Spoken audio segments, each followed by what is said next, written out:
Hola, bienvenidos a Esquina Literaria. Les estoy compartiendo la lectura de este libro, La pareja, encuentros, reencuentros y desencuentros. Lo estamos leyendo completo, estamos en el tema número 2, que se llama Transferencia y dispositivo en psicoanálisis de pareja. Espero que les guste. La puesta en marcha de un dispositivo analítico recorta un campo de posibles e imposibles. En tanto, la transferencia no está cerrada sobre sí misma. En tanto, lo reeditable no es textual. Pensamos que en la cura la capacidad de transferir desde ya inherente al sujeto tiene un límite en un encuadre dado. Desde este límite surge el psicoanálisis de pareja como un intento de ofrecer un encuadre capaz de estimular el despliegue de un campo transferencial y ofrecerse como polo de investidura a fin de poder usar la transferencia para descubrir algo desconocido que a su vez produzca alguna modificación. De manera que en el dispositivo vincular y más específicamente el de un psicoanálisis de pareja, la presencia de un analista frente a quienes consultan ante la realidad doliente de su vínculo convoca a determinadas cuestiones a emerger en transferencia y no a otras. Por la calidad y la intensidad de las emociones en juego, por la idealización que conlleva y por la reminiscencia del pasado en el presente, transferencia y enamoramiento están enormemente asociados no solo cuando se confunden la versión erótica, es decir, cuando transferencia es enamoramiento. El supuesto saber encarnado en el analista lo homologa a las figuras infantiles que otorgaron al mismo tiempo amor y conocimiento, funciones del objeto único que en su convergencia convierten al sujeto supuesto saber en sujeto supuesto amar. La pareja y cada uno de los integrantes revivirán entonces con él el estado de enamoramiento inicial y las etapas subsiguientes.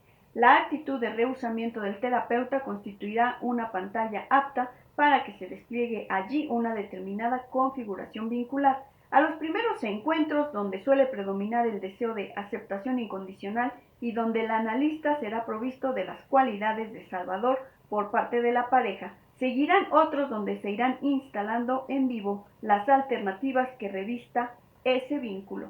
Muchas veces se experimenta un cambio sin transmisión entre las entrevistas previas y las sesiones que siguen al establecimiento del contrato, paso de un noviazgo a un matrimonio psicoanalítico, inducido en parte porque el contrato propuesto sin fecha de terminación evoca la situación de para siempre del contrato matrimonial. En las 4 entrevistas que precedieron al contrato, una pareja relata sus dificultades en un clima armonioso. Ambos se reconocieron provenientes de familias con problemas. Él había tenido un matrimonio previo, sin hijos. Ella había convivido algunos años con otro hombre.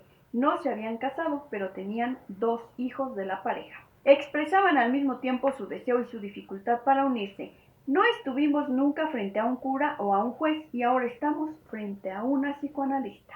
Figura a quien se inviste en la fantasía como un ser todopoderoso capaz de unirlos, casarlos, pero también como aquel que va a dictaminar quién tiene razón y quién es el culpable. En la primera sesión del tratamiento, cargada de hostilidad manifiesta, se confiesan entre sí y al analista 2 abortos previos de ella, desconocidos por él y uno de la pareja acusándose mutuamente por lo que llaman asesinatos de inocentes. La inquietud contratransferencial que se genera está ligada al monto de la agresión en juego y a lo que se interpreta como una advertencia sobre la posibilidad de abortar el tratamiento. Aparece entonces la contracara de la figura inicial y la del analista de ser todopoderosa pasa a ser el inocente pasible de ser asesinado. Nos resulta útil la idea de cubeta, versión moderna y afrancesada de aquel viejo encuadre inglés, para pensar en el dispositivo analítico de pareja. Recinto instaurador en tanto la cura es, en primer lugar, un conjunto de gestos instauradores. Recinto, que para Laplanche es un lugar pulsional o sexual puro, es que el campo de los intereses de lo adaptativo no desaparece, pero sí queda tangencializado durante la cura, y esto ocurre por aquello que este autor denomina los rehusamientos del analista. El primer rehusamiento es el que marcamos a lo adaptativo, al poder que otorga la situación transferencial. El segundo es el rehusamiento al saber. Allí está la fuente de energía nueva que propulsa la cura. Es el movimiento hacia el saber el que impulsa al analizado de la misma forma que impulsó al niño hacia el conocimiento. Frente al sujeto supuesto saber que el analizado espera, el analista muestra el enigma como la esfinge a Edipo. Es la relación con el enigma de la constitución del vínculo, de la mutua elección, del estar juntos en el sufrimiento, de lo que determinará el camino de la pareja y del analista en las sesiones. Lo que ocurrirá allí en ese análisis, en esa sesión, será algo irrepetible para todos y formará parte de la historia transferencial por construir. Es en ese marco donde la transferencia de las predominancias estructurales con sus llenos y sus huecos ofrece el material más genuino para entender algo de lo que sucede. Digamos también que rehusamiento a lo adaptativo, tangencialización de lo puramente autoconservativo, no implica ausencia de sostén. La situación es también lugar de contención. Algo sobre la ausencia del diván y el deslizamiento a lo coloquial. El analista propone una cierta distribución espacial en un encuadre bipersonal, tomará algunas entrevistas frente a frente y eventualmente indicará o no diván. Un diván para la familia fue el sugestivo título con el cual Eiger se introdujo en las cuestiones técnicas de un psicoanálisis familiar. Un diván para la pareja, diríamos nosotros, pero la verdad es que no hay diván, aunque a menudo en este encuadre se verbalicen fantasías de diván doble. ¿Qué modificaciones produce su ausencia? Aun cuando cierta práctica psicoanalítica tampoco lo utilice en los tratamientos individuales, cada vez más hablamos de bipersonal en lugar de individual, por aquello del vínculo. Aún así, decíamos, y en honor a su origen, el psicoanálisis de pareja debería poder decir algo respecto de ello. Es que corremos el riesgo del analista de diván de ver en un dispositivo distinto un ataque a los fundamentos mismos del psicoanálisis. Un análisis cara a cara lo sigue siendo o será una mera aleación del oro puro del psicoanálisis con el vil cobre de la psicoterapia. Laplanche señala algunos elementos que surgen de la implementación del diván en un análisis bipersonal. En primer lugar, la distinción entre la posición erguida y la posición acostada es una forma de materializar en el acto el hecho de encontrarse dentro de la cubeta o fuera de ella. En segundo lugar, la exclusión del ver sugiere la idea de que la comunicación analítica pasa exclusivamente por la palabra. Finalmente, alerta sobre la disimetría posicional, que coloca a uno en el campo visual del otro y no viceversa. La indicación del diván también es un gesto instaurador y facilita la sujeción del vínculo a lo escuchado. ¿Qué cae de todo esto en un psicoanálisis de pareja con la caída del diván? Veamos. No hay materialización postural que indique estar dentro o fuera de la cubeta. No hay disimetría posicional. Todos quedan dentro del campo visual del resto, por lo tanto, y más allá de la palabra, lo gestual adquiere un sentido nuevo, molesto en un sentido y altamente enriquecedor en otro. Una dificultad inherente a este encuadre consiste en la tendencia a concretar el material simbólico. Una razón es que al frente a frente reproduce una situación más social sin denotar la asimetría y se tiende entonces a contestar simétricamente, a veces de forma coloquial. Si bien suele existir desde los pacientes el intento de establecer una relación más simétrica, es función del analista contextualizar tanto los comentarios cuanto las preguntas. Ejemplo, en una sesión, la primera después de un cambio de hora, una paciente se dirige a la analista, la mira y le pregunta de forma muy directa, ¿se cambió el peinado? Pregunta que es casi una afirmación y que por otra parte no se corresponde con el hecho de un cambio de peinado. A continuación habla del cambio del tiempo que les ha traído inconvenientes. Salieron sin abrigo y pueden resfriarse. Se señala que peinado y tiempo son referencias a cambios y esta es la forma como se hace alusión a otro cambio de hora que parece haberlos afectado. Es frecuente que en las terapias de pareja, herederas en parte y en lo fáctico de las orientaciones a padres, los pacientes hagan comentarios o preguntas acerca de los hijos, que muchas veces se parecen más a la búsqueda de una respuesta directa que de una interpretación. Este material puede referirse a objetos internos, partes infantiles de uno o ambos, a terceros con los que se establecen situaciones de alianza, rivalidad, inclusión, exclusión, etc. Y también puede ser una referencia a anhelos infantiles en la transferencia. La posición de un analista frente a una pareja dibuja un espacio nuevo en psicoanálisis. Uno observa como riesgo lo que denominamos deslizamiento a lo coloquial. Es que si no revalorizamos ese espacio también como una cubeta en la que solo falta el diván, pero en el que están presentes el resto de las paredes que lo conforman, empobrecemos la lectura. y no solo ello, sino la apertura de un nuevo texto, que es lo gestual. El deslizamiento a lo coloquial es una invitación resistencial en transferencia, tentativa a conseguir ese espacio como una charla de café, que aleje los contenidos inconscientes como texto específico alrededor del cual circula el análisis. Ofrece con mayor frecuencia la tentación de distinguir entre una sesión oficial y la otra parte, donde los comentarios banales sobre la cotidianidad pueden ser dichos.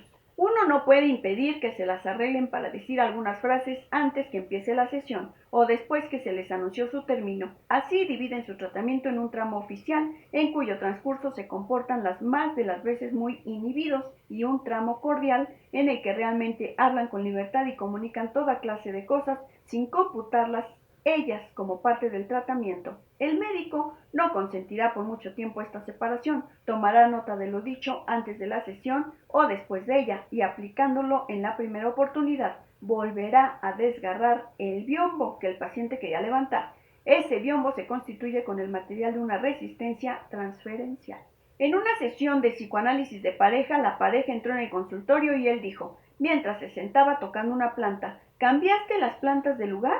Las plantas siempre habían estado allí. Ella se sienta y aterrorizada le quita la mano de la planta y exclama, no toques esa planta que es venenosa. Él se ríe. Ante la mirada anonadada del analista, ella dice, bueno, no venenosa, largas sustancias tóxicas, ¿no ves que es como que llora? Largas sustancias pegajosas, es peligroso, no conviene tocarlas. A poco de transcurrida la sesión aparece el odio con el que ella se había ido de la sesión anterior, donde había aparecido el atrapamiento que sufre la pareja en el interior de la familia de ella, el pequeño espacio que tienen asignado en la casa de sus padres, donde viven, y la sensación de asfixia que les empieza a producir esa situación. ¿Cuál era entonces el verdadero veneno? Que lo tóxico, que lo peligroso, que no conviene tocar. La pareja en transferencia muestra sus predominancias estructurales. El deslizamiento a lo coloquial debe ser trabajado como una resistencia transferencial, desgarrando el biombo que la pareja intenta levantar. El analista no pudo evitar su gesto de anonadamiento. Tampoco se trataba de eso. De lo que sí se trataba era de esperar a que eso cobrara algún sentido. Podríamos decir que a falta de diván, buenas son las sillas, y la introducción en la cubeta queda marcada por la instalación en el hábitat, lo que instaura la sesión. Por lo tanto, no es el diván, sino un gesto, o un sinnúmero de ellos, gestos instauradores que sentencian que eso es un análisis. El analista podría haber dicho sí o no. No las cambié, o un sinnúmero de posibilidades. Su gesto de espera abstinente instaura la idea de que allí hay algo dicho que debería analizarse como parte del relato conjunto que surge en la sesión. Ahora bien, a espaldas del diván, el analista se protege del gesto, función anafórica, al decir de Gaspari, que forma parte ineludible de la secuencia. Propongo pensar la familia en sesión como texto semiótico conjunto en el que se juega una intersubjetividad diseñada a través de una práctica de designación. Queda formulada entonces como gestual o anafórica aquella función textual que designe el espacio semiótico en que advendrá la significación. El gesto que indica el diván en el contexto de un psicoanálisis individual facilita la sujeción, de allí en más del vínculo a lo escuchado. Por lo tanto, la abstinencia queda más despejada de las impertinencias del propio rostro. La abstinencia del analista en la sesión familiar implica una ubicuidad particular para la función anafórica, pero su rostro, su gesto sigue allí, no puede dejar de indicar. Pero ¿no es acaso que uno debe evitar su propia gestualidad gestando un espacio virgen donde advenga un relato de la pareja plagado de matices, repliegues, hendiduras que permitan dar cuenta de algún sentido en la cadena de sufrimiento que los lanza a la consulta? Es que más allá de los distintos encuadres no podemos concebir la práctica psicoanalítica como aconteciendo sin vínculo. Algo del analista hará posible el despliegue de fragmentos de una historia y a la vez hará imposible el de otros.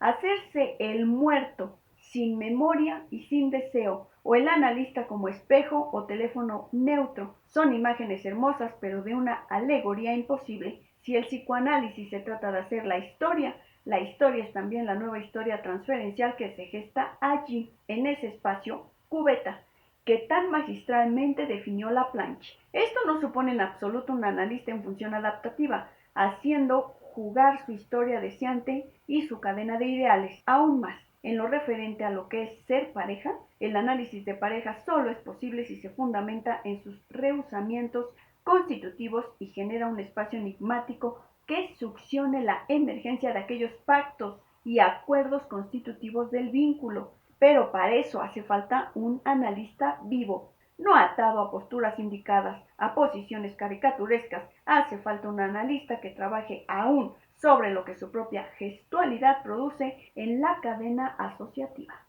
Espero que les esté gustando la lectura de este libro, La pareja, encuentros, reencuentros y desencuentros. Estamos leyendo el tema número 2 y el subtema de hoy fue algo sobre la ausencia del diván y el deslizamiento a lo coloquial. Si te gustó la lectura, dale like, compártela, déjame tus comentarios, suscríbete a mi canal, sígueme en mis redes sociales. Muchas gracias por escucharme y nos vemos en la cuarta parte de la lectura de este tema para leer posibilidad de conocimiento.